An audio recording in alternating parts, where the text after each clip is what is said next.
किस तरीके से पुलिस के पास सूचना आई और पुलिस ने किस तरीके से इस पूरे घटनाक्रम पर नज़र डालते हुए काम किया और उसको गिरफ्तार किया जो आरोपी थे।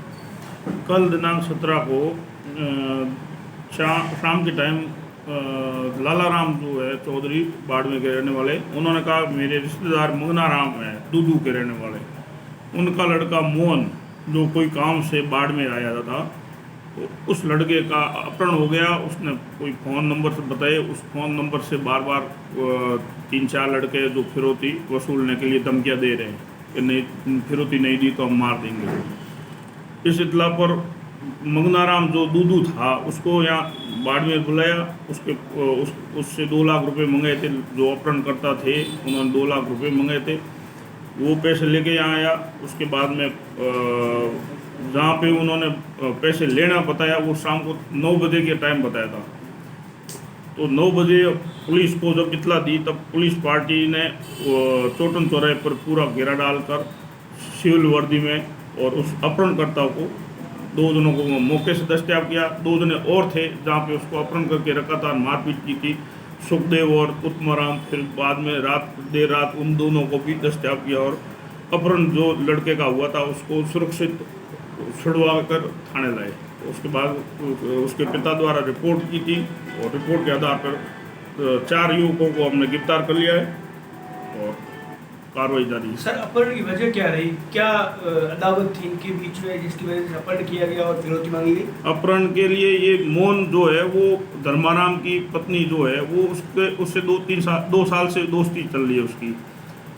ये मोहन कह रहा है कि मेरी दोस्ती है, उसके अलावा मेरा उसको संबंध नहीं है, लेकिन दोस्ती है और मैं उससे मिलने जाता हूँ। परसों उसको बुलाया था लेकिन परसों आया नहीं था। कल उसको वापस बुलाया तो कल ये आया था सिर्फ धर्माराम की उसकी पत्नी से मिलने के लिए। धर्माराम की पत्नी को ये नहीं पता था कि मेरा पति को इस बात की जानकारी है। तो जब ये मिलने पहुंचा तो धर्माराम ने अपनी पत्नी को तो कहीं साइड दूसरे मकान 2 मकान है दूसरे मकान में रख दिया। धर्माराम उसको लेकर अपने दोस्तों के साथ लेकर दूसरा मकान था जो तिलक नगर में, वहाँ ले जाके उसको अपहरण करके रखा। फिर उसके घर वालों को फिरौती के लिए 2 लाख रुपए की मांग की और उसके साथ मारपीट करी। फिर पुलिस जो जब इतला गई तब उन्होंने चोटन चौराहे बुलाकर व्यवस्थित तरीके से अपहरण करता और उनको सुरक्षित जो जिसका अपहरण हुआ था उसको सुरक्षित बचा लिया। क्या कोई इन अपराधियों ने कोई वसूली भी की उससे इस दौरान?